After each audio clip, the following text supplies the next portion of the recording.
Good morning बच्चों, आपका agriculture lab में स्वागत है। आज का टॉपिक फोर्थ टॉपिक रहेगा सीड डोरमेंसी। आज का टॉपिक हमारा बहुत ही महत्वपूर्ण टॉपिक है, सीड डोरमेंसी, बीज की सुसुप्तावस्था। आज का टॉपिक बहुत ही महत्वपूर्ण होने वाला है। देखिए देरी किस बात की। सुसुप्तावस्था, सीड डोरमेंसी। सुसुप्तावस्था, सीड डोरमेंसी परिभाषा, डेफिनेशन। बीज को सभी आवश्यकताएं होने पर भी बीज का अंकुरण नहीं हो पाना सीड डोरमेंसी कहलाता है। बीज की सभी आवश्यकताएं होने पर भी बीज का अंकुरण नहीं हो पाना सीड डोरमेंसी कहलाता है। जैसे उसमें परिपूर्ण जल होता है, जल, ताप,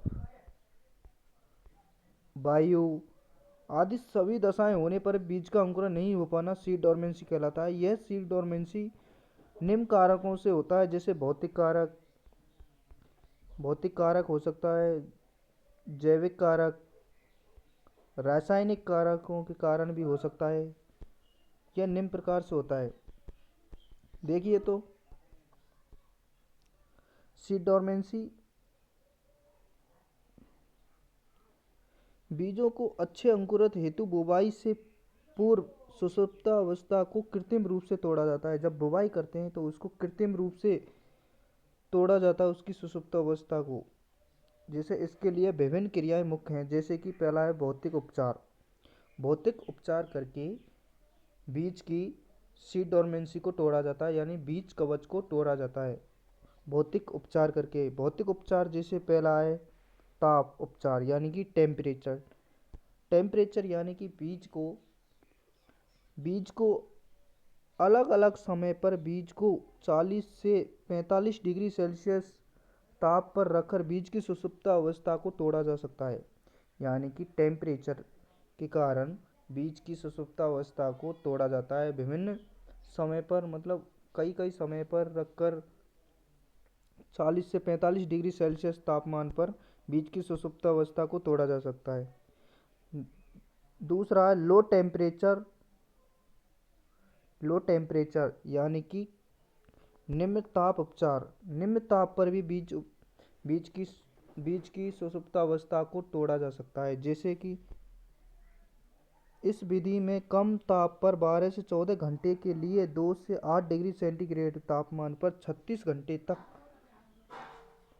भिगोया हुआ भिगोया हुआ बीज रखा जाता है। बीज को एकांक क्रम में भिगोकर व सुखाकर सुसुप्तावस्था को तोड़ा जा सकता है। यानी कि बीज को 12 से 14 घंटे 2 से 3 डिग्री 2 से 8 या 3 डिग्री 2 से 8 डिग्री सेल्सियस तक उसको 36 घंटे तक भिगोया जाता है, फिर उसकी सीड डोरमेंसी को तोड़ा जा सकता है। दूसरा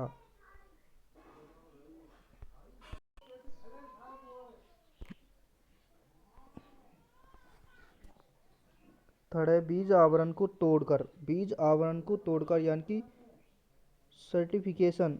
बीज आवरण को तोड़कर, जब बीज के आवरण को यांत्रिक रूप से रगड़ कर या तोड़कर जल पार बनाया जाता है। यानी कि जब बीज के आवरण को तोड़कर उसमें जल को प्रारंभिक बनाया जाता है, यानी कि उसको तोड़कर, उसकी कवच को तोड़कर उसको बीज की सुसुप्तावस्था को तोड़ा जाता है, उसे स्प्रिफिकेशन कहते हैं। उदाहरण के लिए जैसे खीरा के बीजों को, चुकंदर के बीजों को बीज के आवरण को तोड़कर यानी कि स्क्रिफिकेशन किया जाता है। यानी कि खीरा के बीज प्लस चुकंदर के बीजों को स्क्रिफिकेशन किया जाता है। नेक्स्ट है, दूसरा है रासायनिक उपचार। रासायनिक उपचार करके बीज की सुसुप्त अवस्था को भी तोड़ा जा सकता है। जैसे निम्न सुसुप्त अवस्था को निम्न पेड़ पौधों में पाई जाती है। निम्न जैसे पहला है अकार्बनिक रसायन, इनऑर्गेनिक केमिकल। अकार्बनिक रसायन अकार्बनिक रसायन। पहला अम्लीय उपचार। अम्लीय उपचार करके बीज की सुषुप्तावस्था को तोड़ा जा सकता है। जैसे अम्लीय उपचार, जैसे बीजों को तनु अम्ल से उपचार किया जाता है, जैसे नाइट्रिक अम्ल NaCO3, नाइट्रिक अम्ल, हाइड्रोक्लोरिक अम्ल HCl, हाइड्रोक्लोरिक अम्ल जैसे सल्फ्यूरिक अम्ल H2SO4। वह 0.1 से 0.5% से बीजों को विभिन्न अवधि के लिए उपचारित करने से सुषुप्तावस्था तोड़ी जा सकती है। अम्लीय उपचारों के माध्यम से बीज की सुषुप्तावस्था को तोड़ा जा सकता है, जैसे कि नाइट्रिक अम्ल, हाइड्रोक्लोरिक अम्ल, जैसे कि सल्फ्यूरिक अम्ल H2SO4। इसका घोल 0.1 से 0.5% घोल के बीजों में बीज की सुषुप्तावस्था को तोड़ा जा सकता है। दूसरा है potassium nitrate KNO3। Potassium nitrate 1 से 3% पोटेशियम नाइट्रेट की माध्यम से तोड़ा जा सकता है। अमोनियम नाइट्रेट 1 से 3%। हाइड्रोजन पेरोक्साइड, बोरिक अम्ल इत्यादि रसायन के साथ बीज उपचार किया जाता है। निम्न रसायनों से बीज की सुषुप्तावस्था को तोड़ा जा सकता है। पोटेशियम नाइट्रेट कटाई के तुरंत बाद सुषुप्तावस्था भंग करने के लिए प्रयुक्त किया जाता है। पोटेशियम नाइट्रेट का प्रयोग कटाई के तुरंत बाद सुषुप्तावस्था को भंग करने के लिए किया जाता है। कटाई के तुरंत बाद सुषुप्तावस्था को भंग करने के लिए शक्तिशाली रसायन है पोटेशियम नाइट्रेट। यह बहुत ही अच्छा रसायन है सुषुप्तावस्था को भंग करने के लिए।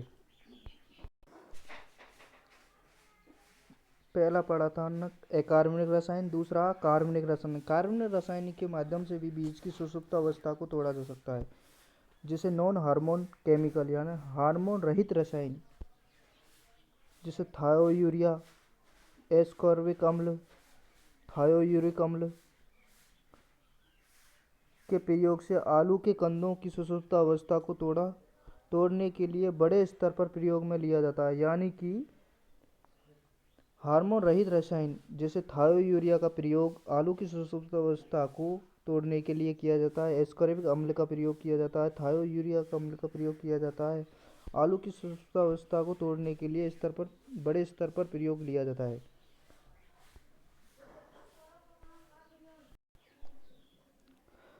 हार्मोन युक्त रसायन। दूसरा हार्मोन युक्त रसायन। वे हार्मोन युक्त रसायन होते हैं, मतलब कि हार्मोन रहित रसायन, एक हार्मोन युक्त रसायन। एक है जिब्रेलिन 1 से 100 ppm का उपयोग। यह भी हार्मोन सुषुप्तावस्था को भंग करने के लिए प्रयोग में लिया जाता है। जिब्रेलिन एप्साई 1 से 100 ppm। अगला काइनेटिन हार्मोन का प्रयोग भी सुषुप्तावस्था को भंग करने के लिए प्रयोग किया जाता है। सुषुप्तावस्था तोड़ने के लिए